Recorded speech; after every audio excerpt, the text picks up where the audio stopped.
మేషరాశి వారికి ఈ వారం చాలా అనుకూలంగా ఉంటుంది. ప్రయాణాలు, బంధుమిత్రులతో కలయిక వంటి అంశాలు సంతోషాన్ని కలిగిస్తాయి. వృత్తి ఉద్యోగాల పరంగా నూతన అవకాశాలు కలిసి వస్తాయి. ఈ వారం కలిసి వచ్చే కాలం అని చెప్పవచ్చు. వ్యాపార పరంగా అనుకూలంగా ఉంటుంది. ఏ పని చేసినా సకాలంలో పూర్తి చేయగలుగుతారు. నూతన పెట్టుబడులకు ఇది సరైన సమయం కాదు. రియల్ ఎస్టేట్ వ్యాపారస్తులకు, సాఫ్ట్వేర్, ఫాస్ట్ ఫుడ్, మెడికల్ ఫీల్డ్లో ఉన్న వారికి ఈ వారం బాగుందని చెప్పవచ్చు. వాహన యోగం ఉంది. ప్లాట్ కానీ కొనేటప్పుడు కొంచెం నిదానంగా ఆలోచించి నిర్ణయాలు తీసుకోండి. ఆరోగ్యపరమైన ఇబ్బందులు ఏమీ ఉండవు. కాస్త అలసటగా ఉంటుంది. సరైన సమయంలో విశ్రాంతి తీసుకోవడం చెప్పదగినది. ఈ రాశిలో జన్మించిన స్త్రీలకు వృత్తి ఉద్యోగాల పట్ల ఆసక్తి పెరుగుతుంది.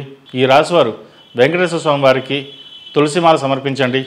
ఈ రాశిలో జన్మించిన వారికి కలిసి వచ్చే సంఖ్య నంబర్ 9, కలిసి వచ్చే దిక్కు తూర్పు, కలిసి వచ్చే రంగు గ్రీన్.